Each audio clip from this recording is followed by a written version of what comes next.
Made like a gun, that's the motto of Royal Enfield, by now for over 100 years. And this time they mean it, with the Royal Enfield Shotgun 650. This motorbike is supposed to be a more rebellious and wild take on the cruiser in the Royal Enfield 650 lineup.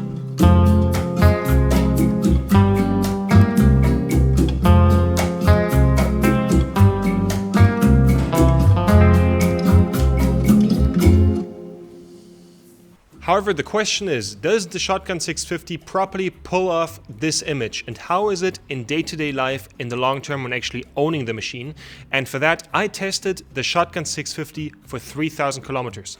I took it on a small little motorcycle trip. I commuted with it everywhere I went and basically did everything I usually would do with my motorcycle with this bike. Infinito tren nos acaba. Los paisajes cambian sin cesar. El silencio de las ventanas acarician mi hondo pesar. First of all, let's talk about the engine of the bike. It's an engine that's really commonly used across the Royal Enfield platforms. That doesn't make it less of a good engine. It's a really good one. The air and oil cooled parallel twin with a 270-degree crank, which really helps with the bobber feel of this motorcycle, producing 47 horsepower and 52 newton meters of torque. Not too much, not too little, really good. And this is a really reliable engine. I've done more than 20,000 kilometers on a different bike with that engine, never had any problems. You can do all the work yourself. Adjusting the valves on this bike is actually for yourself even easier than on other Royal Enfields because there's more room in the frame. Everything is not that cramped. That's really nice. The engine brake is really good on the engine, and also the shifting is so smooth. Also into first gear, right before hitting a turn, that's sometimes something that doesn't work too well. This works really well here, and in general, it really also accommodates well the handling of the bike with the good engine brake and also the smooth shifting. That brings me to another point. I just said, yeah, it works well for this bike being a bobber. This motorcycle has a bit of an identity crisis. Visually, you're clearly here looking at a bobber, but when you sit on it and ride it, it's slightly leaned forward and rides like it's on rails.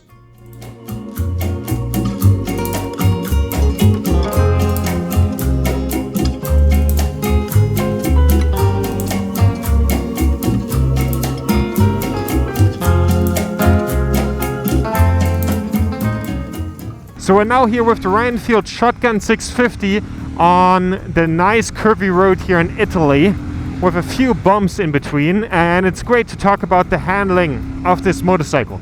This motorcycle definitely handles really great. You feel the Showa upside down suspension really much, like the motorbike feels like it's on rails, and it's incredibly fun to just throw around for a cruiser.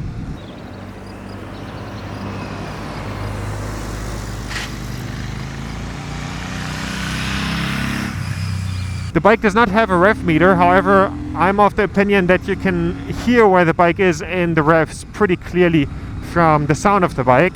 And the bike also sounds amazing. It sounds different than the other 650s, in my opinion, and the sound fits, and you don't need an extra exhaust or anything, or as a modification. It's fine stock, 100%. Honestly, I am impressed by how fast and passionate you can swing this bike through the turns, but then the turns get tighter.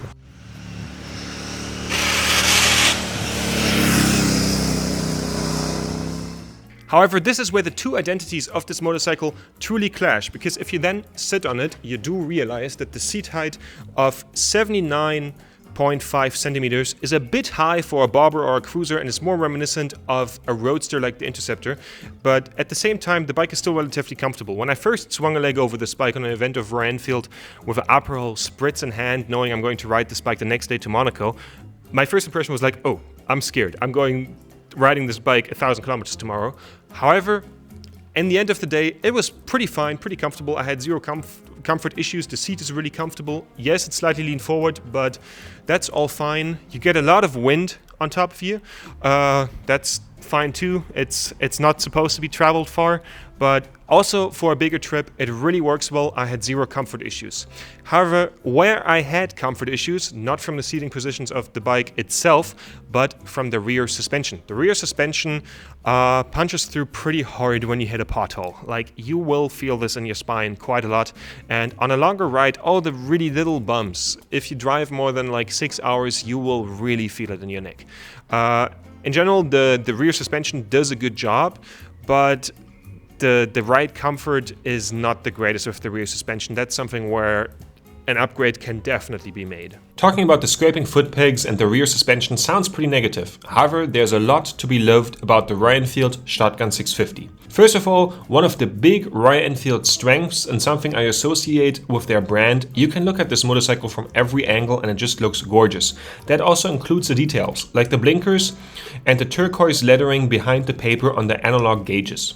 Small little nitpick about the look of the exhaust. The exhaust looks nice and sounds nice. However, the Shotgun 650 is its own model. And with all models in the Royal Enfield lineup being very similar in the 650 platform, I would have loved for the Shotgun to get its own 2-in-1 big exhaust on the side, like on many bobbers. It would have looked really nice and would have made it more its own unique model. When looking at the Shotgun 650, you quickly realize there is no chrome on this motorcycle. And chrome is something that looks really, really good on a bike, really adds to the character of it, and just makes the looks of a bike pop.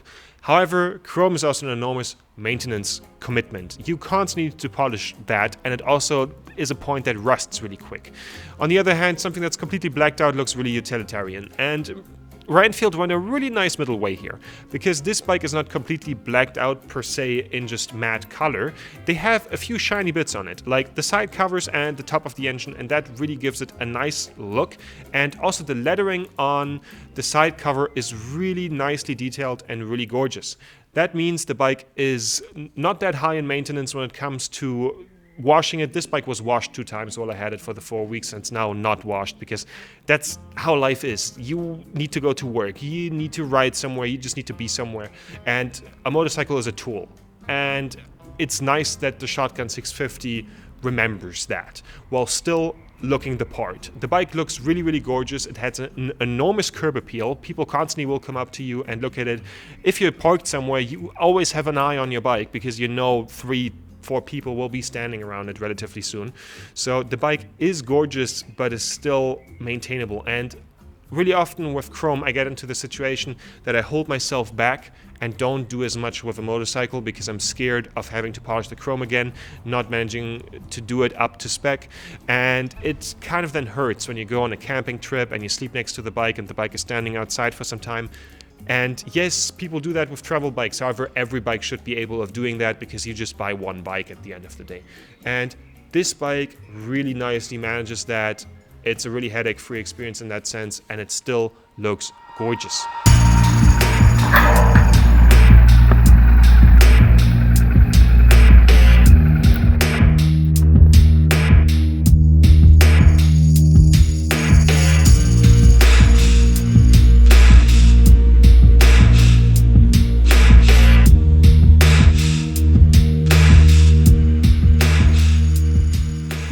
One cool thing about the Royal Enfield Shotgun 650 is that it's always ready for a spontaneous travel adventure. And that is because of a really clever design choice by Royal Enfield. The bike is designed as a bobber. However, you have an extra frame that you can put on the bike where you can put an extra seat on. And if we remove that extra seat, you get a really practical luggage rack that you can easily tie a big bag down on. So basically the bike ready from factory comes ready to take on a big motorcycle trip, which is pretty cool.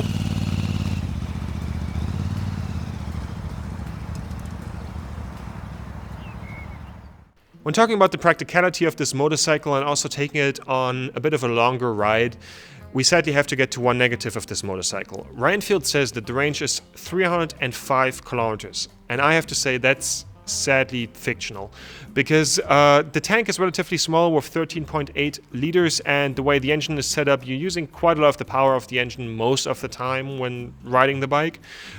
You don't get the best fuel economy, and at the same time, the range is just so far away from these 305 kilometers. You could scratch the 200 if you go well into the fuel light being on. The bike has a fuel light, that's pretty cool. However, the fuel light will turn on at 150 kilometers. And this is not of my driving style. I literally recognized this and tried it in multiple different forms. No luggage on the bike, going really chill, just commuting, going to work, but basically you will be pulling over at every gas station with this. And it's also, I talked to another Shotgun 650 owner as well to make sure that it's not just this bike, but that's one thing to look out for. With the bike having more of a rebel image and it being supposed to be a bobber as well, there's one topic that comes up is customization. And this bike was developed with a focus on customization, and Royal Enfield is giving this bike out to a lot of custom builders who make crazy conversions with it. A good example is the Kingsman that's currently shown at the Motorshed show. Really crazy looking bike. However, how realistic is it for you as a viewer of this video if you want to make a custom motorcycle build to turn this into a custom bike? First of all, the aftermarket support of parts is not that great. You don't actually get that many parts for it. However, Royal Enfield makes a lot of very similar bikes. So it definitely should be possible to get some parts that are meant for other Royal Enfields, other tanks from a different Royal Enfield and so on, and make a mix out of these parts. And with how many really similar bikes there are in the market from Royal Enfield, you will figure something out. You will figure something out of the Royal Enfield lineup itself. However, aftermarket parts only get you so far. If you truly want to create something unique, you need a really good base to work with to put parts from other bikes on and to maybe make something yourself. And for that, the Shotgun 650 is a brilliant base. The way that the frame is like basically already shortened from factory and you can do a lot of different things with it, and the way that the frame is set up that you could put a lot of different tanks on it with it being really narrow in the middle. This will be a base that we will also see in a few years down the line being really popular when they're on the used market. I think this is a great bike that will enhance the image of Royal Enfield years down the line. And of course it also really helps that it's the cheapest bobber on the market, with being offered for $7,590 to $7,790. So having pointed out all the different points about the Royal Enfield Shotgun 650, what is now my verdict on the bike?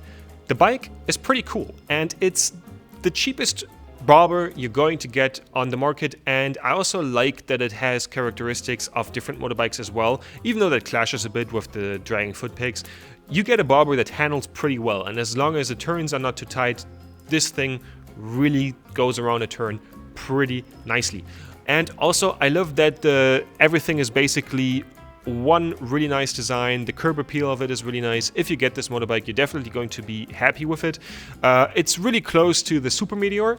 I also like the Super Meteor. However, the Super Meteor more has this like tame cruiser, getting highway miles done feel. And they really managed to hit this whole like rebel image a lot better here with this bike, and I really like it. And also I like the styling of it a bit more, and with it being relatively practical to take on a big motorcycle trip at the same time, and you're not worrying about the chrome and everything, everyone who buys this bike is going to be happy.